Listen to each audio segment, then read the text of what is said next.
Hey, friends, this is episode 100 of the Evolving Man podcast. It's a little bit surreal to be here. It's taken a long time to get to episode 100. Some people are releasing episodes every week on their podcast when they're doing it full time, sometimes multiple times a week. But for me, this is a marathon that I'm running on the side of all the other things that I'm up to. And it's a labor of love. And so I've been taking it nice and easy and slow and consistent and headed in the same direction since the beginning. So thanks for sticking with me. If, for some of you who've been listening for 8 or 9 years and for sticking with me as I grow, as I change. Sometimes I look back at old episodes, listen to old episodes, and I cringe at how I was talking or how I was asking questions or the rants that I was going on. And it's an interesting thing to have a thing out there on the internet that's just staying out there forever that you shouldn't be removing because somebody is probably benefiting from it, even though you have your own judgments of of how you were showing up. Thank you for being patient with me, folks, as I learn to interview better, to ask better questions, to reflect better, and to get out of the way and let my guests share their wisdom with you. Hopefully, this podcast will go to episode 1000, and I cannot imagine what's going to happen between now and then, but I'm more committed to this show than ever. And I'm going to be doing it wherever I am in the world. I'm going to be recording and having guests on the show, no matter where I'm at in my life. And so let's go. This episode is a special one. I intentionally made episode 100 be this episode with someone who's really important to me. He's been on the show a few times before. He's a teacher of mine, a mentor of mine, and an inspiration of mine. PT Mistlberger, also known as Phil, as we call him in the Brotherhood. I chose to make the episode that I did with Phil number 100 because of the impact that Phil has had on my life with Arka, previously Samurai Brotherhood, and the other work that I've done with him. He's entrusted me and my co-pilot Matt Cook with director roles in the organization he founded, Arka Brotherhood, and we're now steering that ship. That we've got his baby that he created, and we're growing it, and we're at 700 members currently in mostly in North America, and he's still our wise elder and lead facilitator for the large retreats that we do. For me, it's just always a pleasure to lean on him for support, to go to him for his wisdom, for his mentorship, to sit beside him and witness his facilitation and see how much is inside of him, how much he has downloaded and distilled in his life, and how well he's able to bring that to people, how well he's able to inspire men, particularly, to step into their power in their lives and acknowledge their shadow, acknowledge all the different sides of themselves, become integrated so that they can better be of service in the world, right? And move past their limitations. And he's just so good at that. Phil has a lot of experience in transformational work, in transpersonal therapy, and dozens of other modalities that he's studied in throughout his life. And in this episode, we dig deep into the 14-point code of the conscious warrior, which is something that Phil has distilled from the most prominent and impactful warrior cultures of the past, along with spiritual principles from various traditions all around the world, and sort of taken what he feels is the best and most cohesive from all of those and brought them into a code for the modern man. So the principles here are timeless, but it's been framed and laid out for men of today to follow.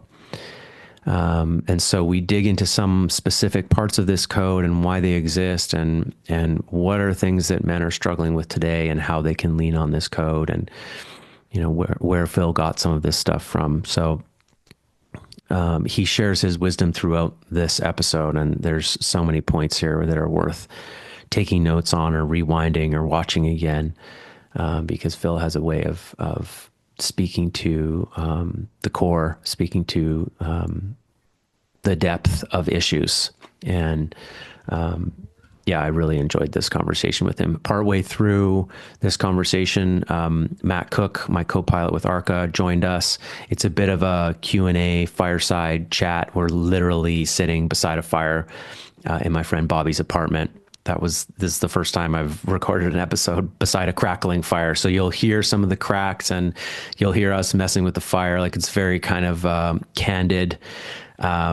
There's a phone that rings partway through the episode. Like, we're really just sitting and trying to have a chat with our elder here. And I feel like, of all the episodes I've done with Phil before, we got the most juice out of this one. I really, really enjoyed it. If you are inspired by Phil and the way that he shares, you can work with Phil by joining Arka and coming to one of our retreats. The retreats that Phil runs actually are open to non-members of Arka. And there is a special opportunity this spring. Phil's running 2 retreats this year. He usually only runs one. He's running one in Vancouver, like he does every year in June, but he's also running one with me in Denver at the end of May 2025. If you're listening to this in before May 2025, you can check that out if you want to come and work with me and Phil for 3 nights at a retreat center outside of Denver, Colorado. I'll leave the details, a link in the show notes, and you can also go to arkabrotherhood.com and just click events to see what's upcoming. And if you like the talk of the code and the energy that Matt and I are carrying with Phil in the room here in this episode, and you want more of that, the best thing you could do is join Arka Brotherhood. Arka has squads that meet every week consistently with the same men and one captain. And I can't tell you how beneficial that has been in my life and in the men around me. It's just like, you can go to a workshop and have a big kapow, and that's great. But how do you take that home and integrate all those different parts into your life? For me, the best thing for that has been these consistent meetings, 52 weeks a year, just sitting in the circle with the same men over and over who can support you in that integration. And Phil has presided over the growth of Arka from Samurai Brotherhood. When I joined, there was probably 50 members and 3 squads, and he grew that first squad and then started nurturing the captain's circle. And now we have 80 captains. We have these huge meetings where Phil still shows up and shares his wisdom and supports the captains in their own growth. And it's been beautiful to watch the maturation of each man in the organization and stepping into his leadership energy more and more every year. So, yeah, it's just a pleasure to be a part of all this, and we're going to keep growing, folks. So if you want to join the movement, it's arkabrotherhood.com. We're on Instagram at Arka Brotherhood, and Phil is on Instagram at PT Mistlberger. All right, that's enough links for you. I'm really stoked to share this conversation with you about the 14-point code of the conscious warrior. Enjoy, folks. PT Mistlberger. I'm sitting with Phil Tirtha Mistlberger, and today we're going to talk about men's work, Arka Brotherhood, and the codes that are taught in the Arka Brotherhood to men, and talk about men's struggles, what men are facing today, and how they could be helped. I always feel privileged, Phil, to sit with you and to listen to what you have to say. I've been in your presence for 9 years or so now, and it never gets old sitting and talking with you and listening to how you see things, because it's always evolving. Your wisdom is always, your pile of wisdom is always growing. And So thanks for taking the time to sit down with me and share with the people some of what you have to say. My pleasure, Ben. Thanks for having me here. The first place that I would like to go is into the code, the 14-point code of the Conscious Warrior that you devised for Arka, and perhaps not talk about all 14 points because that would be lengthy, but maybe we could hit 3 to 5 of the codes that make a big difference, I think, in men's lives, and hear what you have to say about those. Sure, absolutely. So why is Make Your Word Good code number 1? Is it there because it's, the most important, and what is it about Make Your Word Good that is important for men to understand and follow as a code for living? Well, the power of the word is something recognized in many wisdom traditions around the planet and always has been. Communication is enormously important because, seen from the perspective, let's say, of a higher perspective, we individual beings are encased in these separate bodies, flesh and blood bodies. And the only means we have to bridge with each other is through communication. So if there's to be any semblance of a workable society, a workable world, or people feeling individuated within themselves, within that world, there has to be some order of communication that works. Mm-hmm. And this begins with setting intentions. So the power of the word is enormous when it is applied to all realms of human experience, but certainly in personal transformation, which is what men's work is ultimately about.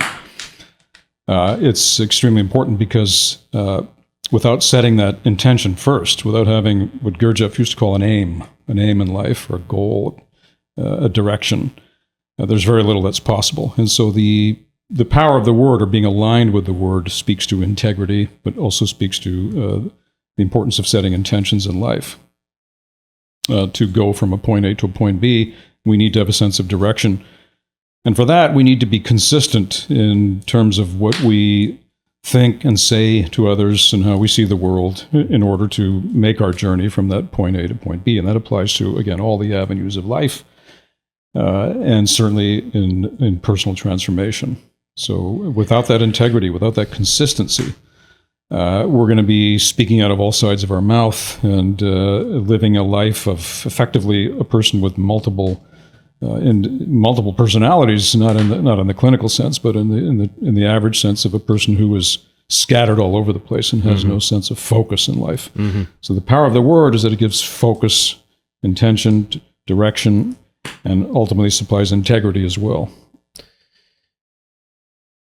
So I hear you saying that from the community perspective, it makes plenty of sense for us all to keep our words because it creates cohesion and an understanding of what's true and not true.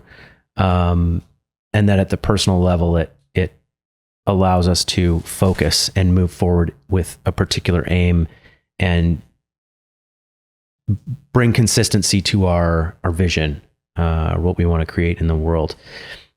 If a man was to challenge you and say, but Phil, what I've learned is that in this world, you have to play the game. It's not always advantageous to be honest. There's lots of dishonest people out there.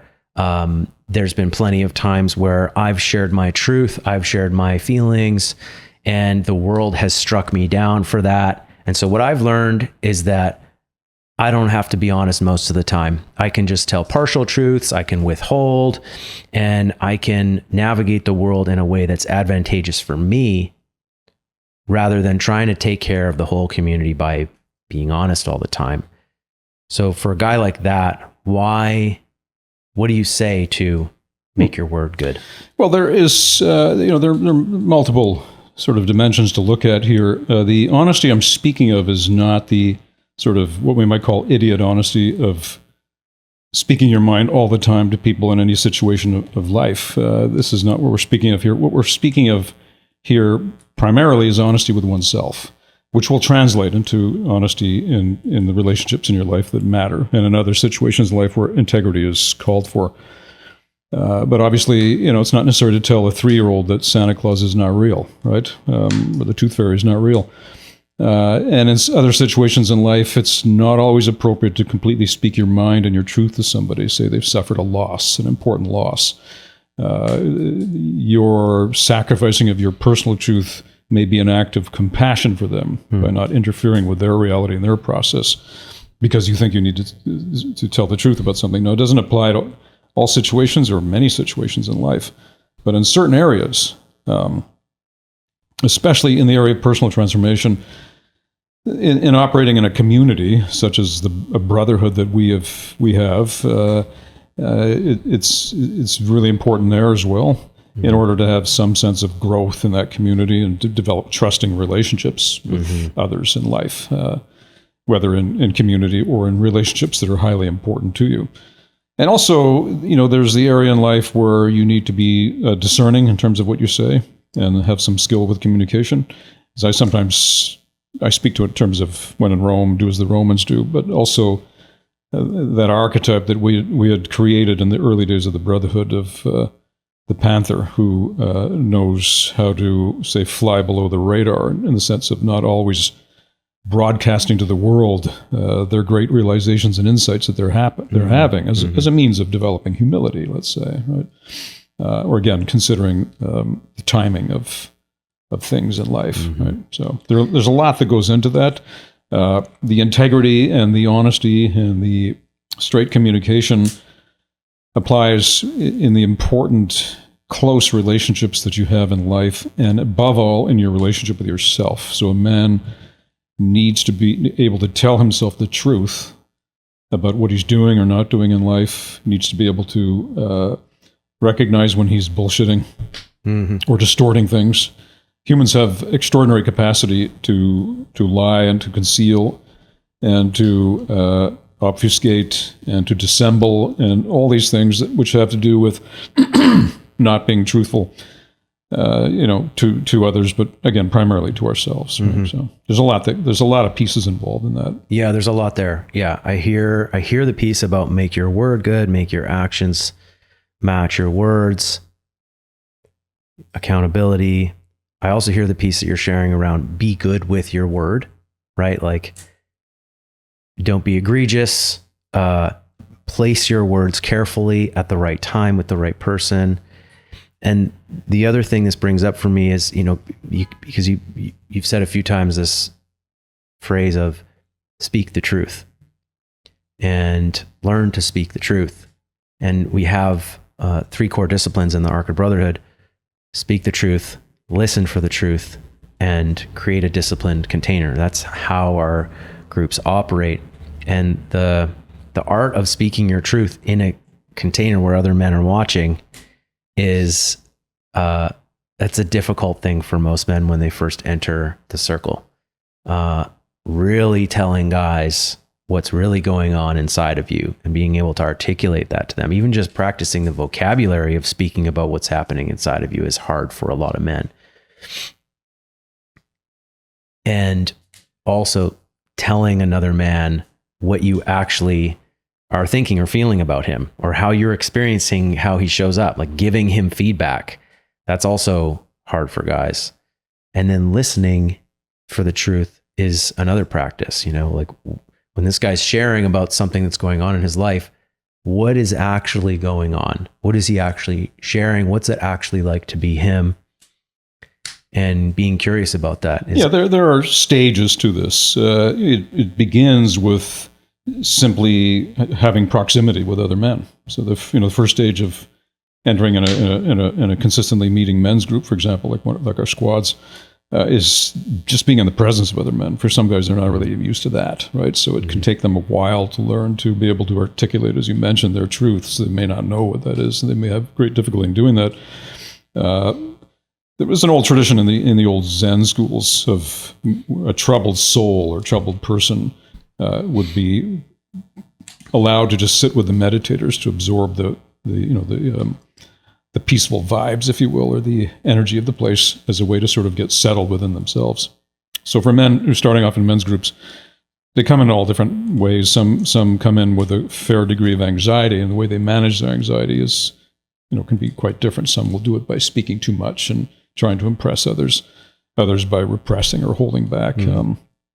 So it begins with that developing that comfort of proximity with the others. And then as time goes on, some of the things you mentioned about the ability to be curious about other men are extremely important. To recognize that one's own dilemmas in life are not unique. They're shared by other men. So start to get a glimpse of what we call the ground of existence, capital G, the ground of existence, or the common ground, if you will. And the reason why this is so important is because men come into men's groups with an idea about themselves that is often skewed or faulty, and it's often related to a negative self-image. And this is not just all men in men's groups. This is people in general around the world tend to have skewed self-image, or an aspect of what we call imposter syndrome, negative views of themselves, right? And over time, as you start to hear other men and their issues and what they have going on in their lives, you start to get a sense of your issues in life are not so isolated, they're not so distinct, right? They're part of that common ground. And as a guy starts to see that, he starts to realize that he's not that special in a negative way. So he's not special in the sense of being worse than others. He's also not even that special in the other sense, in terms of the bloated sense, or the ego-inflated sense, that there's somebody else in the group that maybe has a talent that he doesn't have, or sees things a little more effectively than he does. And this all opens up the doorways to developing a sense of teamwork, right? A sense of being part of something greater than oneself. Because to tap into the ground of existence, we have to go beyond the egosphere and the egocentric view that there is nothing greater than our view of ourselves, that we are the be-all and end-all. Variations of the myth of Narcissus, right, which is being absorbed in oneself. And so being part of a group is an antidote to that kind of self-absorption. And that's where the communication aspect kicks in, right? Because in order to step out of that self-absorption, we have to take the risks of communicating our own reality to other people, right? Yeah. Okay, so I picked a code. Why don't you pick the next one? Well, I mean, the second code of Know Thyself, I have an older friend of mine who's what I consider a wise individual. And I showed him once the 14-point code, and he looked at it and he said, just throw out everything, just keep the second one.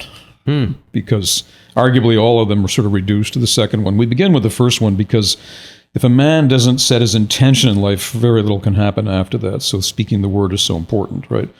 But after that, you open up the gates of the journey into yourself, in which you discover all kinds of heroes and monsters and hidden rooms and so forth, the mansions in the room.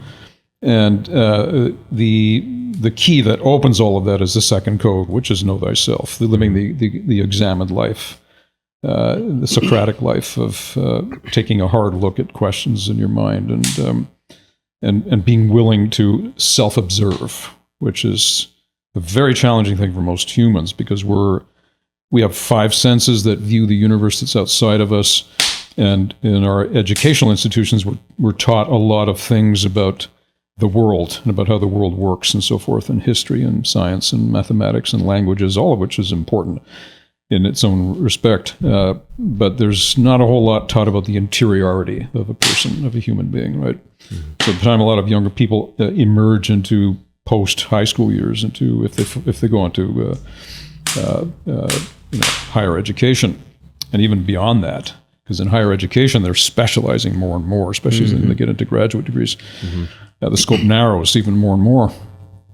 There's not a lot of emphasis, even in the so-called higher education institutions, around examining subjectivity and interiority, what's going on inside of oneself, right? And this is the whole path of what is known sometimes as the discipline of transcendence, right? Which is working on oneself.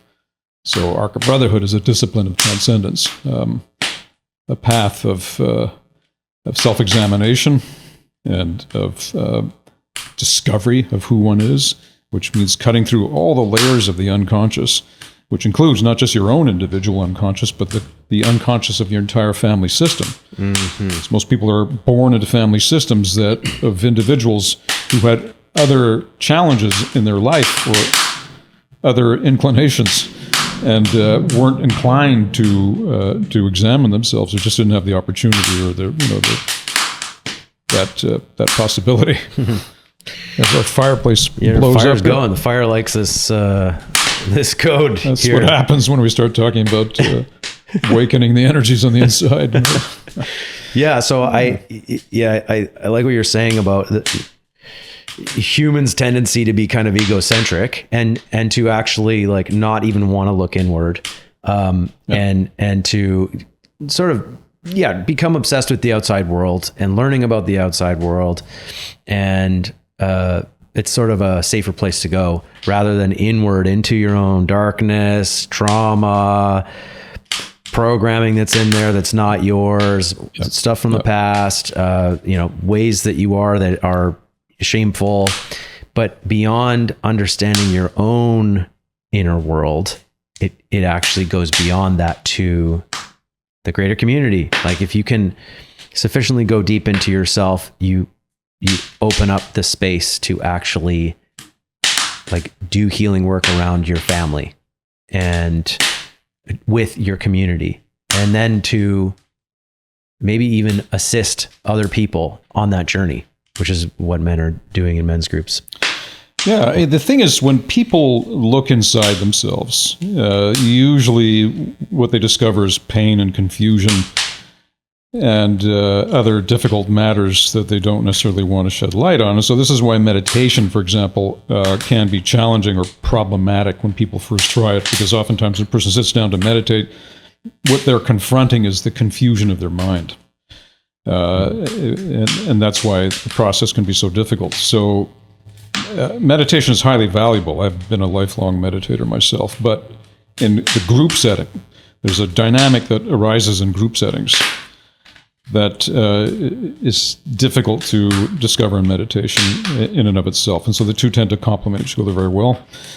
And in the group setting, all the members of the group function as mirrors or reflectors of what's inside of oneself, right? And so this is why conscious community can be so effective, because you're reminded all the time of aspects of yourself that you might not be able to see through a purely contemplative or introspective sort of practice, such as thinking or reading or meditating or what have you, right?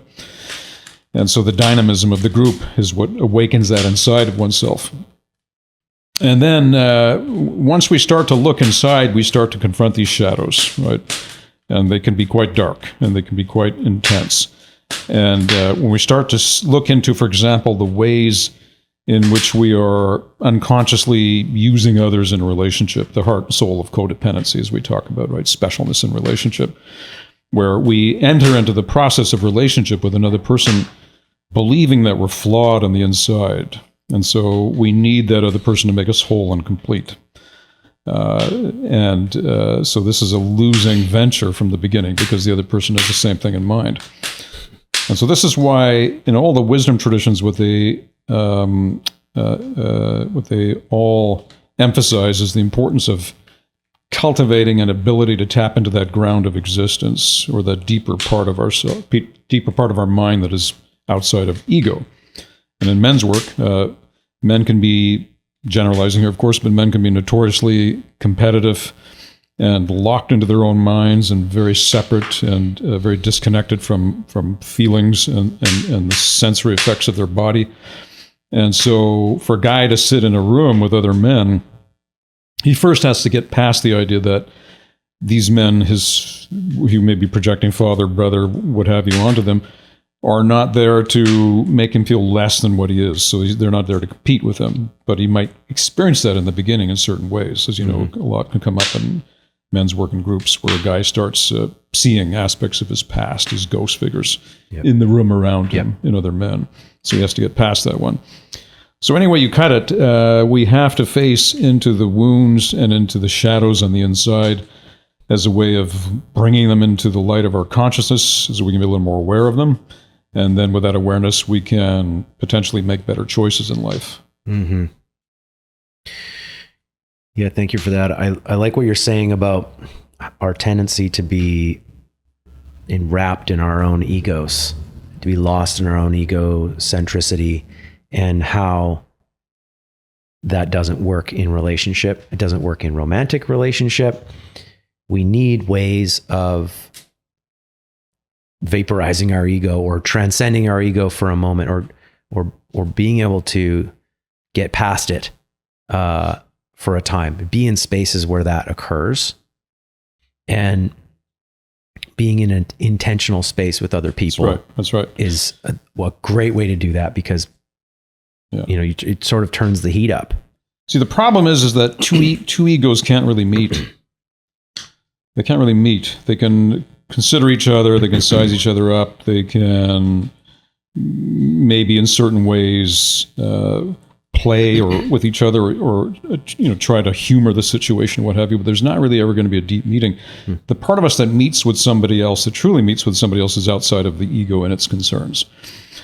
And also, just this quick side note here, to be clear, when I talk about ego, I'm not talking about something that's inherently bad. So it's just, as you know, the ego is just a watchdog that's there to take care of our boundaries and our survival issues and take care of our body and what have you. But because of that, it has an ancient pedigree. It's hundreds of thousands, millions of years of evolution behind it around survival and taking care of one's well-being. Because of that, it tends to be inherently mistrustful of intimacy and connecting. And so men, in their not just their intimate lives, but also in their lives with other men, have to face into that issue continuously, which is that, are their needs lined up with the needs of others around them, right? And according to the ego, that's not the case, because the ego has its own set of needs and sees others as either obstacles or means to an end to be used to get one's needs met in life, right? And this is what we call the whole area of manipulation and charisma and what have you factors in there. A very charismatic person can be very good at manipulating others and getting them to meet your needs in life, right? Yeah. But if we're looking at meeting on a higher level, sort of like when Rumi was referring to his famous poem, "Somewhere out there, there's a field, I will meet you there. Beyond right doing and wrong doing, there's a field, I will meet you out there." It refers to that higher ground, right? That we can meet at once we're getting beyond our self-preoccupied needs, right? And so that's where men's work is very powerful in terms of being able to listen to another person, as to another guy. What's his story? What's going on for him? The same dynamic applies in intimate relationships also. What's the story of the woman or the other person, the partner, the romantic partner? What's the story of them? Can I be curious about their story? And can I find the areas where my story aligns with their story? And as a result of that, experience that common ground, right? Yeah. But the egos don't meet. The egos will see things in terms of what I can get out of this and what I can get from this person. And, Yeah, that resonates deeply. I can't tell you how many times I've seen men come to men's weekends or sit in on a group and just have an epiphany and say, like, guys, this is such a novel experience for me. Like, men don't talk to each other this way. Men don't sit in this kind of space together. And I'm having a spiritual experience just being in this space. And it's really created by men having a higher purpose of trying to go deep into know thyself, but also participating in that process with each other. And so when a man's standing up in front of the room, sharing something difficult, going through a difficult process, the other guys there are completely dropping their own story, their own stuff, other than the part of them that actually really feels him and aligns with what's going on for him. And when they come out of that experience, they're like, wow, what just happened there? Like, I was just so in that. I felt so connected to this guy. I felt so connected to these men around here, and I wasn't thinking anything about my own problems. I experienced that really early on myself when I would just go to AA meetings. And I'd go in there having my own day, and then some guy in there would come in and share his suffering, and I would just melt into that and become concerned with what it's like to be him. And I would come out of there going, wow, I'm super grateful, and I'm not going to drink today. And I feel like I've shed layers of something just by being a part of another man's deep process. Yeah, that touches on another one of our codes, the balance between passion and compassion. The compassion aspect you were just speaking of, which is the awareness of the plight of another individual, the story and the journey of another individual. Can we actually become curious about that? And the passion piece, of course, arises from one's own direction in life and what one has to do in one's individuality. So there's this constant contrast between the opposites. As Blake said, there is no progression in life without contrasts. A white dot on a perfectly white background is invisible. A white dot on a black background leaps into being suddenly because of the contrast. You can see it, right? We understand ourselves through contrast, and this is why relationships are automatic teaching vehicles, right? Or the principle of opposition, as I often say, a full moon is when the moon is opposite the sun with the earth in between, and then we see it brightest. And so, as in relationships, we're often drawn to that which is very different from us or opposite from us. We're magnetized to it because we want to discover ourselves, and through the intense contrast of that other person, parts of ourselves become more visible. We can actually see them. Yeah. The third stage in alchemy, which is separation, to be able to separate an aspect of yourself out so you can see it very clearly. This is where relationship is such a teacher, and this is where men learning to be in a relationship with other men, stay in relationship, code 13, right, becomes so critical and so important because without that staying in relationship, it's much more difficult to learn about yourself. Yeah. Is there anything more that you could say about the compassion part of balance, passion, and compassion?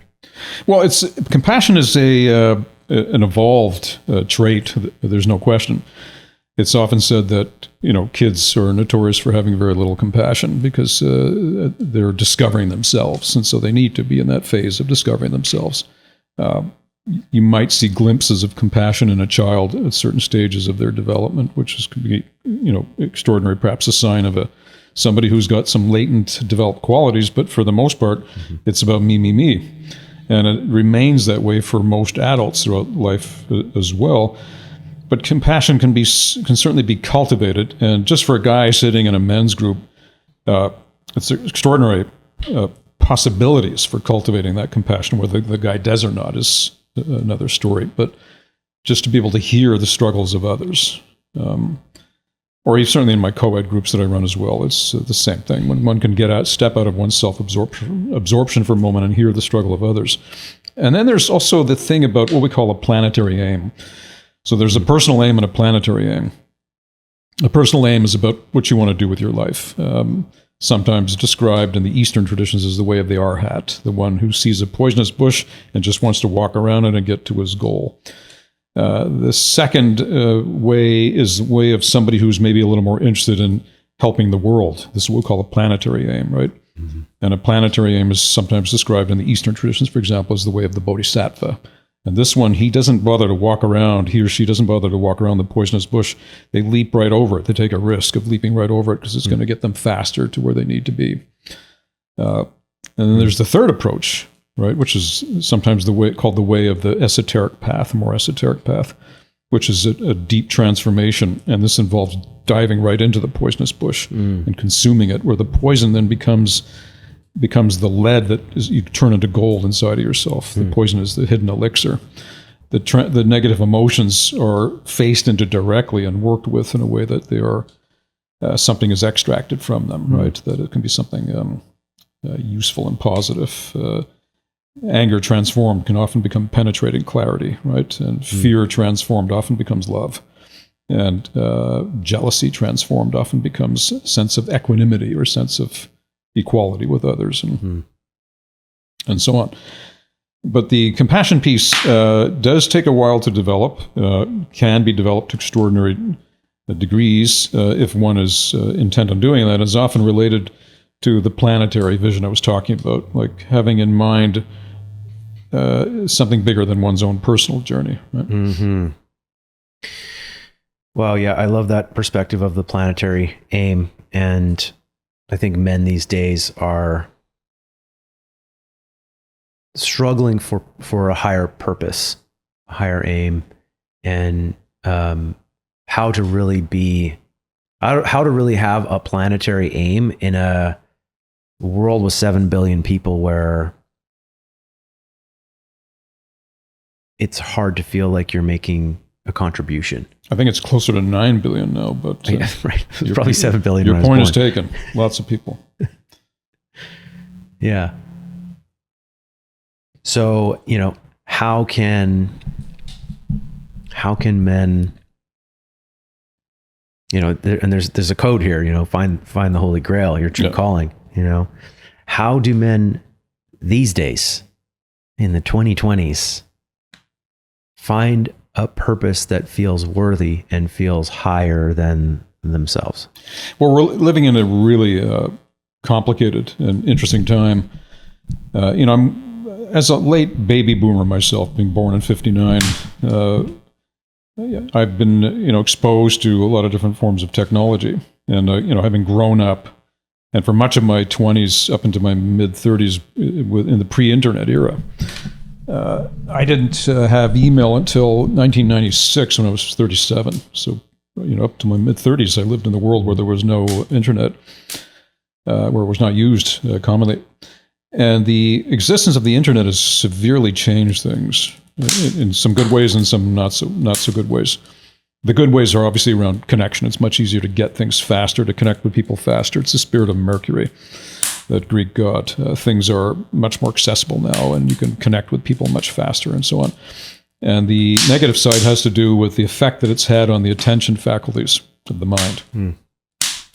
So there's a fairly reasonable argument that can be made that a lot of the internet-related technologies and smartphones and what have you have in some ways compromised our attention faculties, arguably even damaged them in some ways, because our attention is constantly being fragmented into small pieces of things, small bites of information.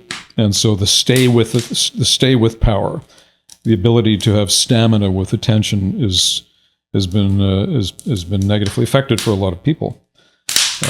This aspect around attention is so important in terms of locating the Holy Grail, as you were referring to a moment ago. One of our fourth code after the third one, train your body, is searching for the Holy Grail, your higher purpose in life, right? This is something that requires some ability to pay attention, because you have to be able to pay attention to your own inner callings, what it is that really lights you up and makes you feel passionate in life. I often ask people, if you had all the money in the world, if you had done all your travels and had worked out all your, let's say, lower element desires in life, then what are you going to do? And the answer to that is usually your higher calling in life, your truth. Because the reason why most people don't follow their higher calling in life is because of money issues, or the belief in money issues, which is often a hardcore reality as well. Or they have other desires. They want to travel and experiment with life. They want to play with life.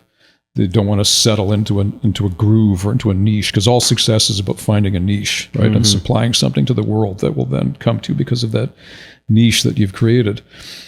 But the true calling, or the Holy Grail, is referred to because of the mythopoetic angle, is related very closely to passion and compassion also, interestingly enough. But the passion piece is because it's what you wake up in the morning wanting to get out of bed and do first thing, right? It's what you look forward to. It's what you think about throughout much of the course of your life. It's a process of enjoyment. Like, sometimes people ask me about writing. I enjoy writing. I've written a few books, and I always say to them, the key for me, the reason I write, is because I enjoy it. I actually enjoy the process of putting down words on a view screen in front of me. And when I was younger, I used to write on electric typewriters and that whole thing. And I marvel at the writers who wrote 100 years ago on their clunky old typewriters, or the ones who wrote it out all by hand. Yeah. I recently had a friend who passed away, who was in his early 90s, and an extremely wise person. I'm actually thinking of writing a book about him at some point.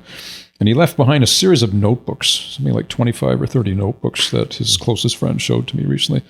And each one is full of about 80 to 100,000 words of cursive script handwriting. Wow. Wise sayings of other people and his own wise sayings.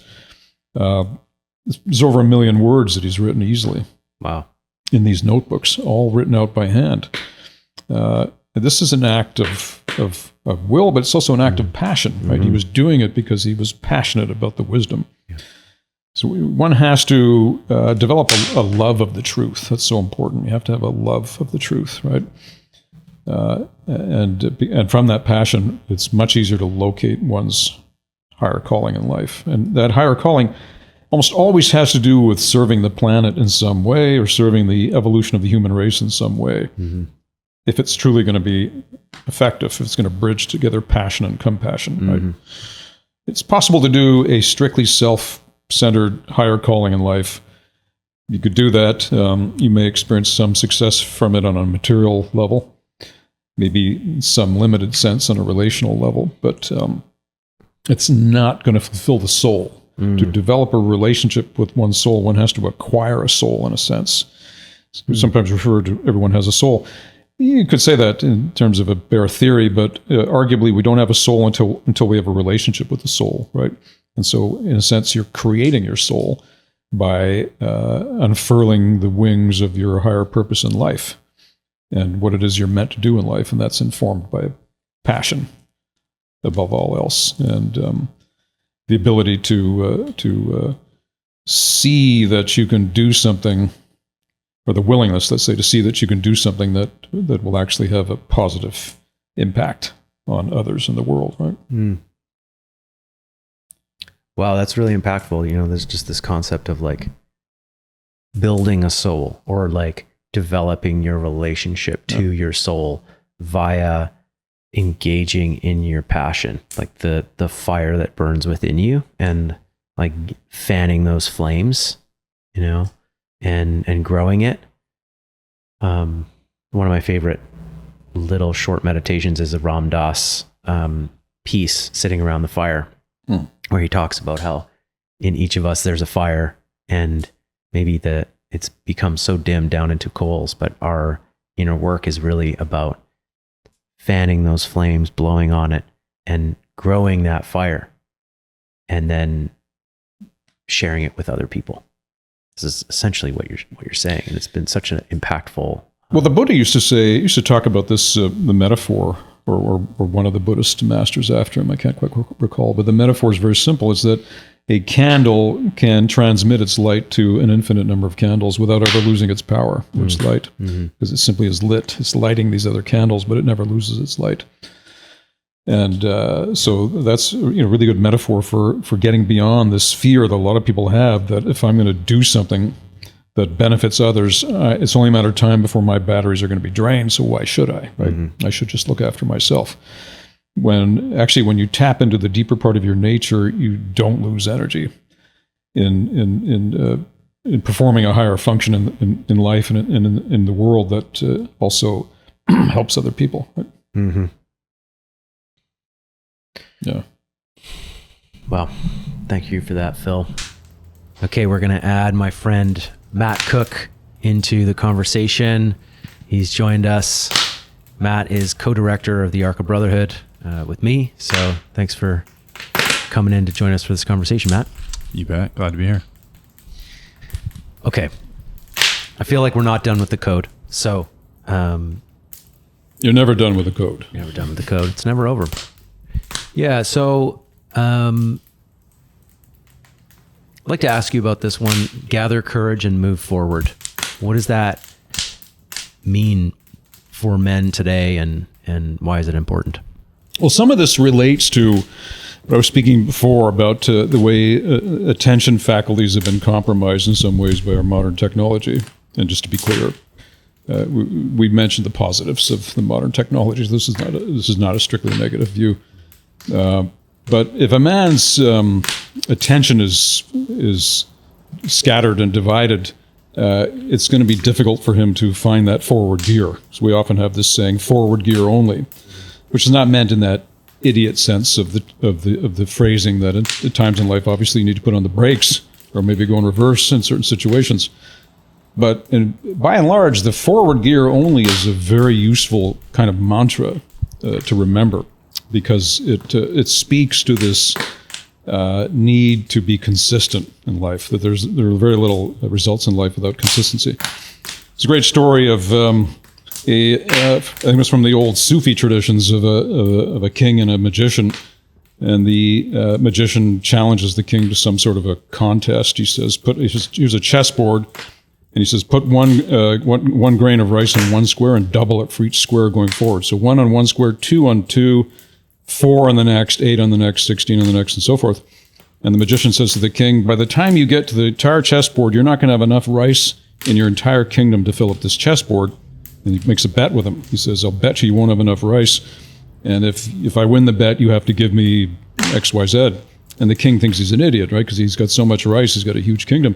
So he said, go ahead. He takes up the challenge. And he starts putting it on there. And sure enough, by mathematical progression, it gets to a point where it's an astronomical number. By the end of the 64th square in the chessboard, he doesn't have enough.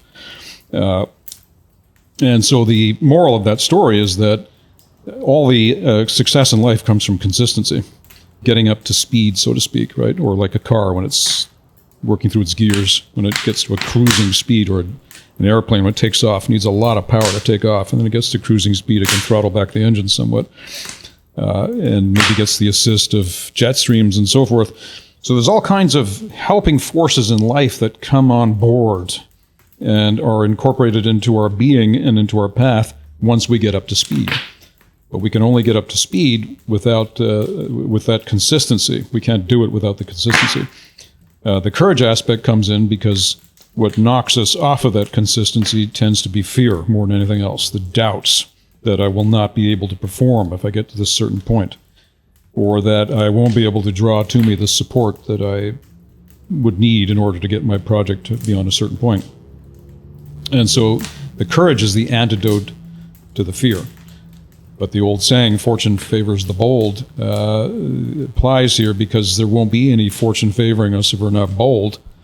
And how do you be bold if you don't have courage? It could seem like a bit of a catch-22, but in fact, there's the possibility to make a choice at any given moment, to lean in the direction of courage, to lean in the direction of being bold, even if we don't feel like we're fully ready to be completely bold. And in the context of what we were talking about before, our men's meetings, this happens all the time, simply in our communications with each other in a group, where somebody says something that you have a real issue with, you don't like it, or it's rubbed you the wrong way, or you think you have an objective consideration that would really help them with what they're saying, but you don't say it because of the fear of the other disliking you or disapproving of you or attacking you or what have you. And so the guy ends up sitting on this communication instead. And in the context of a men's group, he has the opportunity to practice leaning in the direction of courage by taking a risk. So this is the other thing in life. There is nothing possible without, most significant things in life are not possible without occasionally taking risks. Because this is how we grow, right? The bird has to jump off the cliff to find out it has wings. It's never going to find out unless it, or at least jumps off of maybe one small step to find out that it actually has wings that work, right? So courage and moving forward in life tends to be an essential ingredient for men. Generalizing here, of course, it applies to women as well too, but particularly I found for men, this ability to take initiative and tackle things in life with gusto and with maybe even a little bit of bravado from time to time, or a little bit of belief in himself. Is so important for that sense of feeling good about himself at the end of the day, right? Yeah, the other moral of that story that you told for me is that if you're going to be a king, you need to learn basic math so that your magician can't outsmart you with a simple game. But I definitely, I love what you're saying about courage, because I have often felt many times in my life like holding back, or like, I can be arrogant, certainly, but I can also be excessively humble. I'm like, why should I start a podcast? There's lots of podcasts out there. Why should I speak up? Why should I be a leader? There's lots of other leaders out there. I'm not ready yet, you know? And I think a lot of men have these stories internally. And I can't tell you how many times I've seen the men's group rally around a guy when he's self-doubting, when he's got some fear going on, and he's not sure what the outcome is going to be, but he has an opportunity in front of him. He's not sure he wants to take it. And the guys in the group light a fire under him. Like, dude, go do that thing. Get after it. Like, you got this, man. We believe in you. Like, you don't see yourself like we do. And we know that you can get that job. We know that you can kill that interview. We know that you can start that business. And the men can help a guy with courage, you know, because when we're lost in our own minds, it's easy for that to run the show. So having other men to remind us like, hey, bro, gather courage, move forward. Forward gear only. You're having a bad day. You're having a bad week. Keep moving forward. Like, we've got your back.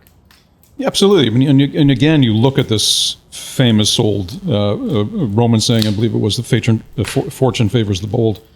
The magic that happens when the boldness is tackled or is manifested is the good fortune that tends to come about afterwards, right? And this touches on some of the things we were talking about before about the planetary aim versus the personal aim, right?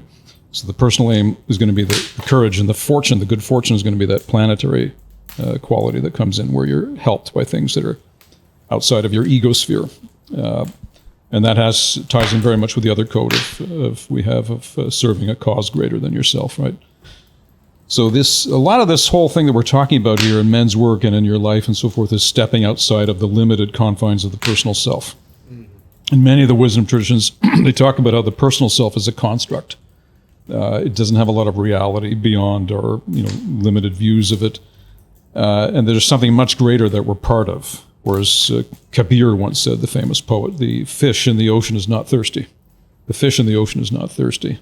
Why would they be? Because they're in a vast ocean. And yet we're walking around thinking that we're thirsty because we're not tapped into the vast ocean that is around us, all the energy that is available to us. This also touches on another important piece, which is the second wind, right? So the idea of courage, launching a project or saying something to someone in such a way that validates that you have something of worth to say. Oftentimes we abort the process, right, by not making a strong enough initial effort. But when we make that initial effort, what happens at some point in time is that we tap into the second wind. And the second wind comes up when we want to give up in life. So very often in life we make efforts, we're getting a certain amount of progression, and because of the resistances that will occur in life, this is the law of three, make an action and experience a counteraction and keep going in order to have a higher synthesis of the two. But because of that resistance in life, we fail to tap into the greater energy that's around us, that ocean of infinite energy that's around us, because we're not accessing the power of the second wind, the second effort, right? Guys are giving up too soon. People are giving up too soon. So, yeah. I've certainly felt in my own life what you're talking about here, where when you take an action that transcends your own smaller aims and that it aims to serve humanity in some way, that you unlock some kind of special power in yourself. In a sense, yeah. I've felt that, the more I've leaned into doing the podcast, the more I've leaned into supporting Arka Brotherhood and men's work and really just trying to get that message out to men, get that medicine out to men. It has felt like there's some force that is behind me and supporting me in that mission. And it is certainly unexpected. And it certainly has happened with the podcast, people coming up to me all the time and being like, wow, I didn't know that this was going to have the impact that it's having, but I feel like I'm being sort of lifted from. That's the magic. Yeah. Yeah, I've seen that second wind come through you a lot, Ben. I mean, I've experienced it myself, in particular to find the courage and energy to complete one task. But I think my question for you, Phil, is how does this perhaps get overdone. And you mentioned before, men in today's age being overly busy. Their schedules are chock full from when they wake up to when they go to sleep. Wondering if you can speak to that and how that's negatively affecting men or just affecting men generally. Well, the great test in life comes down a lot to attitude, right? So people have busy lives. They say they have busy lives, but a lot of it is mental clutter, right? And when you look at this, for example, if you've ever done ancestry research, it's always interesting. I got into ancestry research at some point in my journey. If you look at families in the 19th century, 100 years ago, most of them had very large families. They had like 5, 6, 8, 9, 10, 12 kids, a lot of them. And you can imagine how busy their lives must have been, like just completely consumed with survival and taking care of raising huge, wolf packs of kids. And laundry and food and like dishes. As you know, I'm just raising a little girl yourself, yeah, right? Just one. Yeah. And so most younger people nowadays are not raising families, right? So they're caught up with the clutter of their mind. And this, again, reflects partly the information age that we live in, the influx of information through the internet and the cell phone devices we have, which is wonderful if you're an information junkie, but for a lot of people, it's just sort of causing more clutter in the head.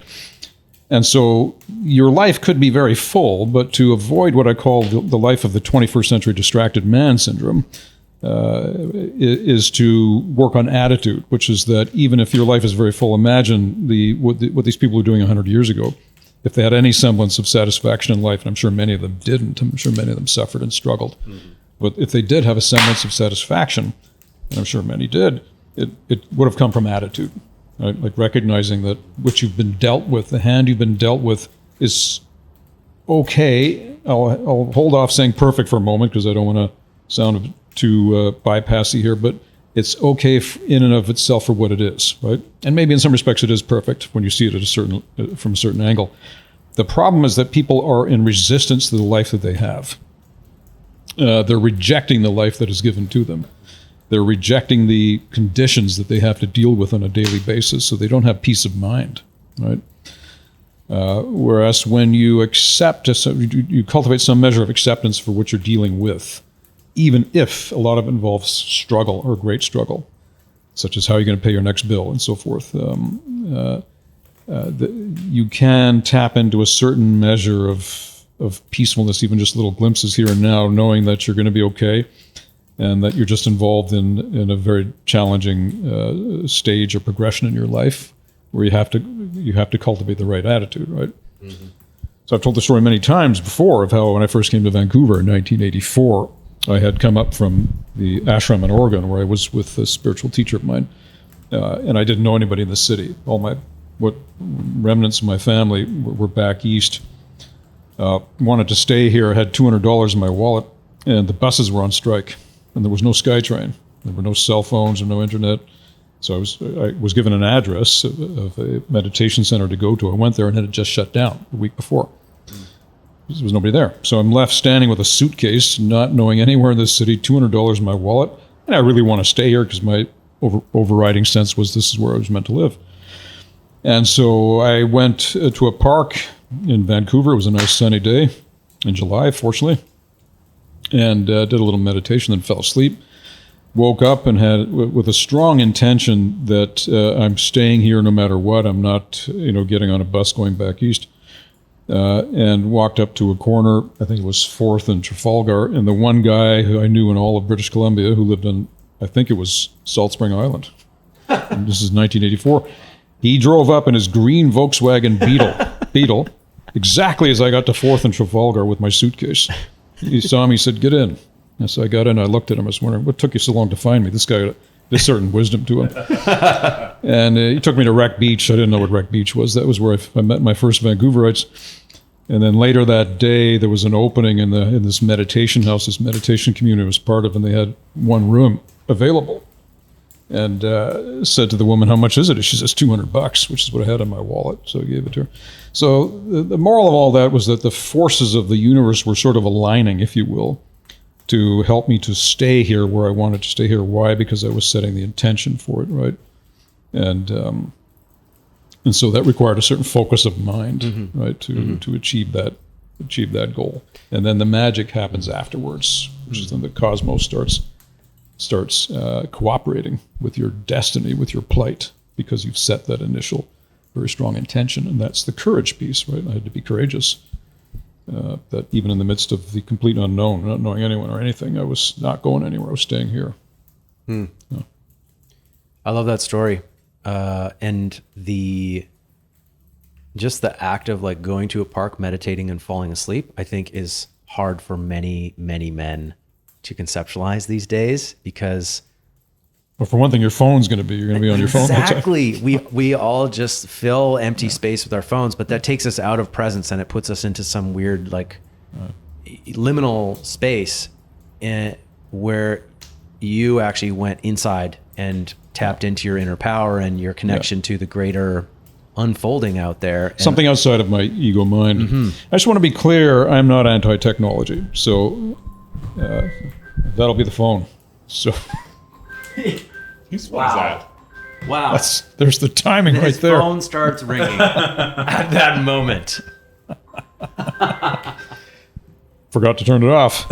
So I'm not anti-technology in the sense that these devices are extraordinarily helpful and extraordinarily irritating. But the power that we get from technology is ultimately more of a plus than a minus. But they can be impediments that cause tremendous minus in our lives if we're not cultivating the right attitude. Right. So this is another piece, comes down to right attitude, which incidentally was one of the Buddha's noble truths in his Noble Eightfold Path of Truths was right speech, right discipline, right meditation, and so forth. And one of them is right attitude, which is you deal with what you're given and you're given in life in a way that is most beneficial, right? And so I just want to make that clear, because we're talking about the problems that arise from internet compromising attention, but internet in and of itself doesn't have to be a problem, right? It can be actually a great plus if we're working with our mind properly and economically, right? So in other words, not wasting time on with the technology, instead using it to further your progression in life, right? Yeah. Say you have the right mind and you've kind of accepted the realities of your life and you've taken it on and you're maybe living that in a honorable way, a noble way, and you've accepted everything that life has for you, whether it's burdensome or not. Tie that into also the chock-a-block schedule.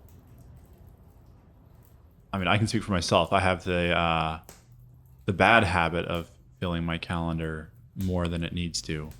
But what I guess I'd like you to speak to is maybe what is the value in having space, the value in having no filled time, and what can arise in a man in that time when there's unscheduled time. So stillness, space, you name it. Well, yeah, absolutely. I mean, these are some of the most important qualities that are talked about in the wisdom traditions. In the 16th century, I believe it was, there was a wise Kabbalistic teacher, Isaac Luria, who talked about something he called Zimzum, if I'll get it right here, but it's a very interesting little metaphor for how the divine works. He had this idea of the divine being spread out all over existence and then contracting into a small central force of energy, resulting in a huge space all around that central force of energy. And the result being that the space is then filled up with everything. And in his cosmology, it was that the space is now filled up with all the elements of the entire universe, right?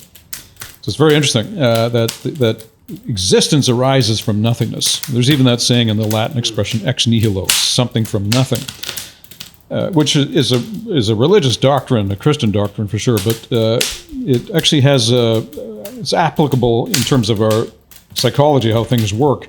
That from the space of the vastness of the quiet mind arises the most creative and powerful thoughts. There's an old saying that even the wise ones don't know what thought is coming next, right? So wisdom doesn't mean you have an understanding of the future. It means you have an understanding of a relationship with your mind in the present moment. And that's also the essence of meditation, right? Meditation is being able to witness the mind's thoughts as they move across the sky of consciousness, where the consciousness is the ground of existence, the open sky, and the clouds moving in and out of that sky are the thoughts that come and go. So as we often say, the awakening of your mind is not itself an experience, because experiences come and go, right? It's a state of being. And that state of being is realized through the space and then the silence. This is also, of course, one of our codes, what it is to hold space for another person, right? And this is directly related to what we're talking about here, the power of the silence. Silentiamorum, the Latin expression, silence is golden, for a reason, right? Because through silence, tremendous things arise.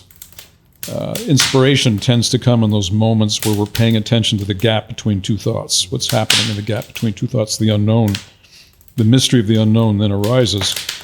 But also in your ability to just be there for other people, like the simple method from in counseling of reality pacing, to enter another person's reality field without making them wrong for it, without imposing your own reality onto theirs, without wanting to alter it in accordance with your reality, is a type of holding space, right?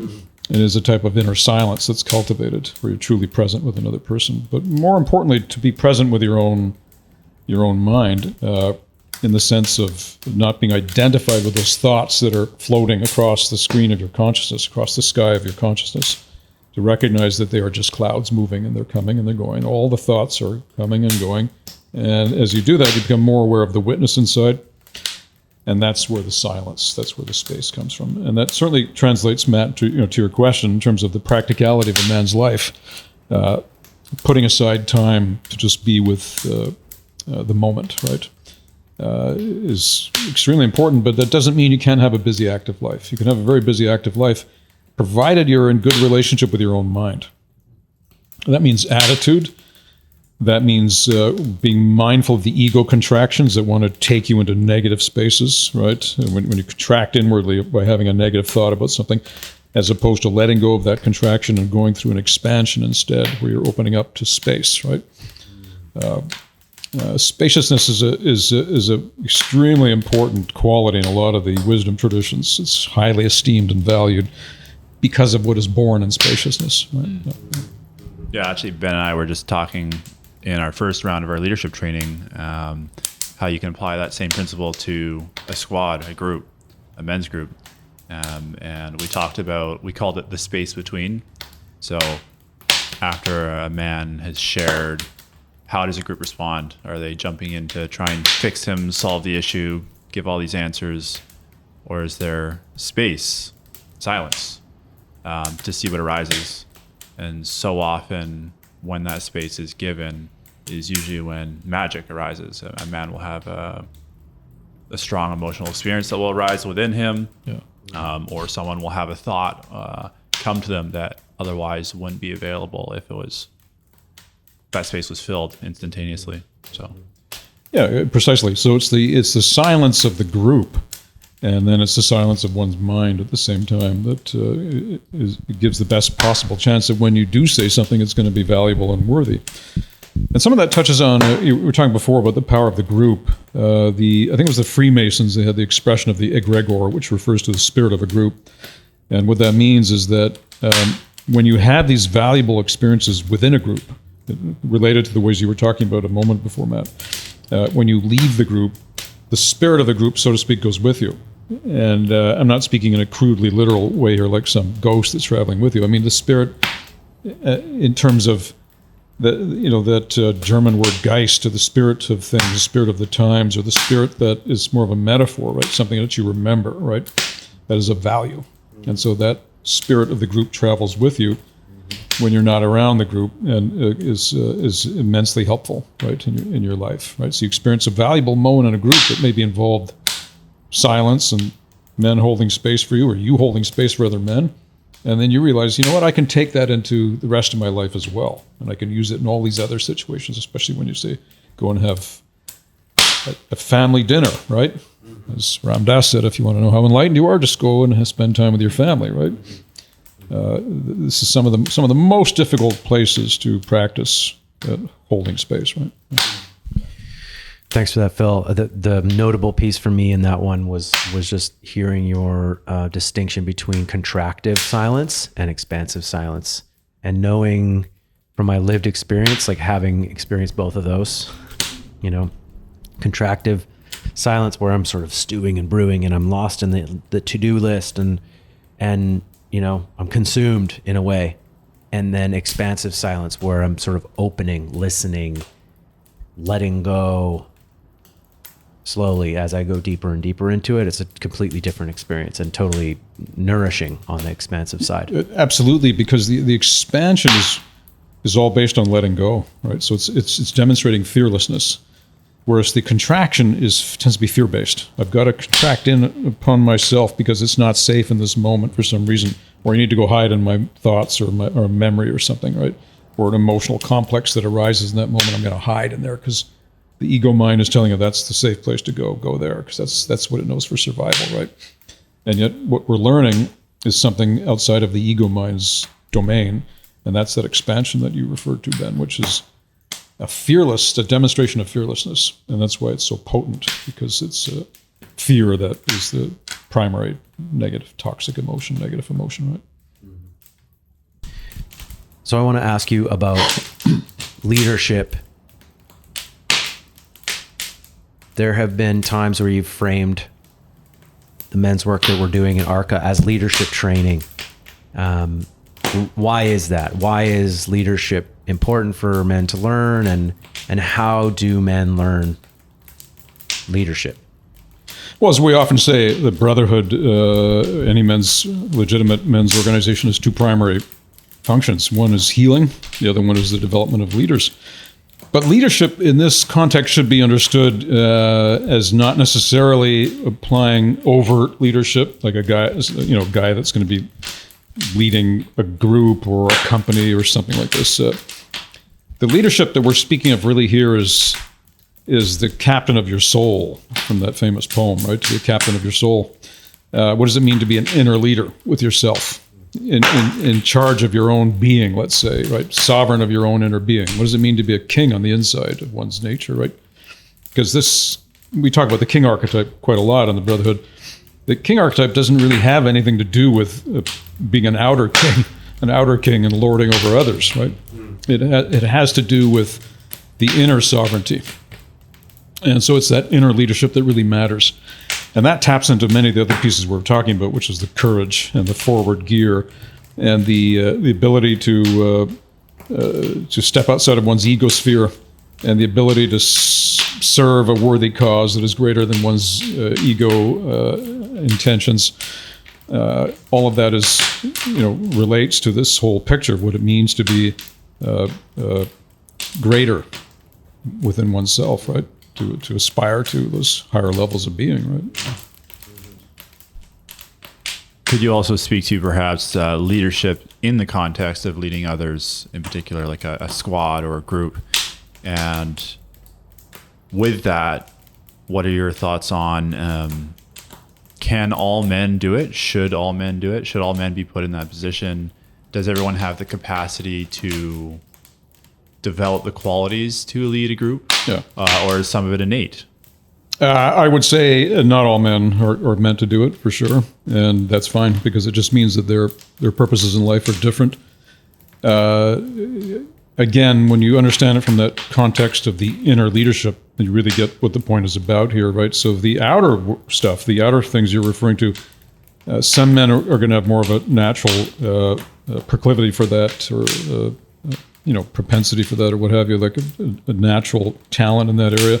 Others, it may be that they should go there in that direction because that'll be really beneficial for their leadership. Remember the early days of this Brotherhood when I asked for a show of hands who wanted to lead some squads, and 7 or 8 hands went up, and some of the guys whose hands went up surprised me. There were even 1 or 2 where I thought, I don't know if this guy can do it.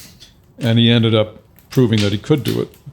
So absolutely, in many cases, a guy can lead, and he may discover the leader inside of him that he didn't know was there, right? And there'll be other cases where guy's just not meant to. It's just not right for him. He doesn't want to do it. It's not appropriate. What have you? That's fine. But in terms of the value of what comes out of leadership and the actual process of leading, that can be tricky and requires a lot of understanding of the nuances of how that whole thing works, because there are times when, as a leader, one needs to be badass and maybe even show one's fangs a little bit, right? Other times you need to be more compassionate, maybe even tender if somebody's in a difficult spot. So being a leader forces you to develop a lot of aspects inside of yourself. The one thing that leaders have to watch for is getting isolated as a leader, where they don't have other sources where they go to for guidance and wisdom. So in my case, I've been leading for a long time in many different avenues, but I've always had other outside of sources of wisdom outside of my own egosphere, right, that I go to and work with that. So that's the only piece that's really important, because it does happen sometimes in life that a charismatic person becomes a leader and, without realizing it, becomes isolated in that leadership, and then starts to experience a certain type of ego inflation based on the power that's being given to them. This happens. If you have a certain amount of charisma in life, it's not hard to compel people to give you power, right? Because a lot of people are looking for leaders. They don't want to lead themselves, so they are looking for that. So it's not that difficult to create that magnetic center, right? But problems will start to arise if you become isolated in your leadership. So as long as you're not isolated, you have others to check your ego, right? Until you reach a point where your ego is no longer a threat. It's not functional in terms of a threat to yourself anymore. With a lot of the air has been dissipated within your ego has been dissipated. Then there's the possibility of leading without constantly having to go to other sources of guidance all the time. Right? Yeah, I mean, you're reminding me of every cult documentary I've ever watched, where the person running the cult is completely isolated and nobody can check their power, nobody can call them out. They become a kind of god or representative of God within their cult. And the documentaries, generally, they go the same direction. There's a rise, everything's awesome, they're growing, and then after some time, it kind of all comes crumbling down, as the lies and the abuse of power, the unchecked power, just starts to unravel the whole thing. And so I hear what you're saying around there's a structure that you can build for leadership that is healthy. And, there's a part of me, I used to think that power was inherently bad, or stepping into leadership was just going to cause me problems, because I had seen people in power not acting right. I had seen the cult documentaries, and I just put that frame on leadership and power in general. But what I've learned in this brotherhood is that there is a right way to hold leadership energy, and it is generative. That's right. And that happens when you have other leaders and other wise people who can keep you in check, keep your ego in check. The other interesting piece is that one of the antidotes to having, to preventing that sort of runaway power that occurs with an isolated leader is having functional relationships with family members, like your biological family system, right? You will notice that a lot of cases of the worst ones were the doomsday cults. The doomsday cult is when the group becomes so isolated that they believe they're special and disconnected from the society around them. Not only that, the society around them is a threat to them, right? And so they usually their doctrine is based on some sort of an apocalypse that's going to occur at some point where the world is going to end, or they have to end the world, end themselves, or whatever. The leaders of these doomsday cults invariably have no relationships with their biological family, right? But there's no one to provide as their bullshit detector, right? And that's what biological family does, and that's why biological family can be such a pain in the ass, because they're natural bullshit detectors. They're not even necessarily saying anything to you overtly. It's just by the way they behave. Like, it's very common in life on the topic of leaders. to develop some steam in your life where things are really going well and you're feeling good about your business or your work and you're building up as a leader, and then you go and spend time with your family. And why is it so difficult? It's because you're being humbled. That's basically what's going on. And even if your family's highly dysfunctional, even if them are highly messed up in their lives and what have you, it is still the process of connecting to family. And that's why our 14th code is all about being connected to family, right? Is because there's something about family that is very grounding and humbling, even if it's dysfunctional. And even if you need to step away from it at certain points on your journey. It's just the memory of it, that you came from the body of a mother, for example. Even if the mother was a damaged individual, you still came from her body, which was an enormous sacrifice on her part, right? From one perspective.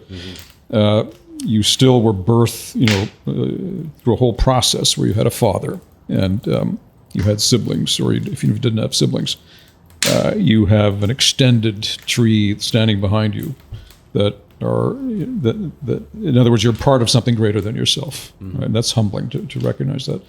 So that's one antidote, and the other one is the one you're referring to, which is for leaders to be in a relationship with each other, right? Or to have elders, to have guides that they speak to. Yeah.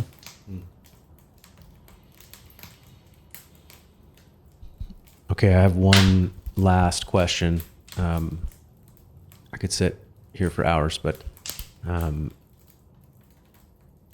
this last question, it goes out to the people who don't, there's a lot of people who are going to listen to this and watch this who are already doing men's work, and they want to listen to you speak. That's the case for the people on my show and the guys in the Arka Brotherhood. But for the men who have never done any men's work before, are wondering about it, are curious, wondering if it's for them, who is men's work for? Why should a man consider joining a men's group? Well, I would say men's work is not for everyone. First of all, we can't compel somebody against their will, so obviously. So somebody has to sense that they want it. What I would say to a lot of guys out there who may have not stepped into it yet is take an honest look at your life, right? An honest self-assessment. Have you experienced pain? Have you experienced suffering? Chances are you have. Are you tired of it yet, right? Is the pain and suffering related in any way to alienation from your father, which for a lot of men it is? Is it related in any way to alienation from other men, or your brother, or an uncle figure, or what have you, or a male teacher that you once had, somewhere where you were disappointed, betrayed, let down, hurt in any possible way by men? Is your suffering and pain related to your lack of confidence around women? Your inability to sustain intimacy with women, or in any of your romantic relationships? If you can look at those questions in an honest fashion and be honest with yourself and recognize that your pain and suffering is related to a lot of those factors, then it's simply a matter of looking for some sort of an antidote, right? And traditionally, since men's groups have been around, which in the modern form, they've been around for about 50, 60 years, but throughout history, there have always been brotherhoods and guilds and organizations where men would sort of get together and do things together. If that in any way is possibly an antidote for your pain and suffering, then it's a simple, causal relationship between the two, that it's a simple step to go for the antidote, but only if you're tired of your pain and suffering. Your alienation, your social alienation, your alienation from your father or from your masculine core, from your masculinity, any of these things, if you feel alienated, you look at that word alienated, how it refers to something that is outside of where you are. That's where we refer to, extraterrestrials as aliens. But alien also, say from another country, there's a lot of ways in which alien is used, right? And what it refers to is something that is outside of your center, right? So if you're feeling alienated, it's because you don't feel like you're in your center. You're not inhabiting your own center, right? You're a stranger to yourself. You'll project it on the world and say, I feel alienated from you. But really what's going on is there's an inner alienation happening as well. And this is part and parcel of the pain and suffering that people go through, that sense of isolation that comes from the ego mind, right? It's drive and desire to take care of you, all of your foundational needs that ends up destroying all of your relationships or building up walls around you such that no one else can get in, right? And for a lot of men who were alienated, say, from their father or have experienced wounds in their masculinity or lack of success in relationships or business for that matter, part of what's going on is they're not letting support in. They don't even think they're worthy of that support. So they're thinking they have to prove everything on their own all the time. That can be acted out in all sorts of dangerous ways, or more commonly, it's acted out internally through depression, depressive mind states, right? And so men's work is an antidote to that, the pain and suffering of alienation and separation and isolation. Yeah, it's a very lonely mindset to believe that you have to do everything yourself, and lone wolf syndrome. Yeah. And a lot of guys suffer from that. There's a lot of media and other things that influence that mindset for men, and it's a way of pulling away from the pain of life, is to recoil inward, but I love what you're saying about the pain, because they say in 12-step programs that pain is the touchstone to change. You won't have the sufficient fire within you, drive within you to recover from an addiction until you've had enough pain that you're like, okay, I can't do this anymore. I'll do anything different. I'll choose, like, give me a program that's not mine, and I'll try it because I've had enough, and when they've had enough, like, that's the key. Like, some people have extraordinary tolerance for pain. They have so much pain, but they still haven't had enough of it. So what's really about is your relationship with the pain. Because I've personally known some people, even in my own family system, that had extraordinary amounts of pain, and they're just the ability to just tolerate it and not reach out demonstrate that humility that comes with reaching out, so you can allow something new to move into your life, right? Yeah. What would you say to the tendency that seems all too common in today's society to only gravitate towards those who are similar to you or think similar to you? You see a lot of polarity, whether it's political, ideological, you name it. Yep. What would you say to that tendency of only being drawn to people who are like you, and either what damage that causes or... Well, this touches on something we were speaking earlier in our talk here around there's no progression in life without recognizing the value of contrasts or opposites, right? You could say that a mature person is somebody that can work with contrasts and opposites, and somebody who doesn't want to develop their maturity is going to be more inclined to polarize in life, right? And the seeking of those who are of like mind is done because that is where anxiety is lowered, right? So the more you're around people who think the same as you do, the less anxiety you have. And the most unpleasant emotion for human beings is anxiety above all else, because that's the one we knew the most in childhood growing up, where we don't know what's coming next. We don't have any reference points, right?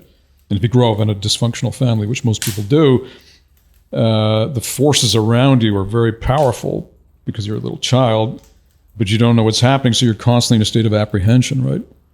That carries through into adulthood, which then fuels the entire therapy industry, right? Because you've got people walking around full of anxiety.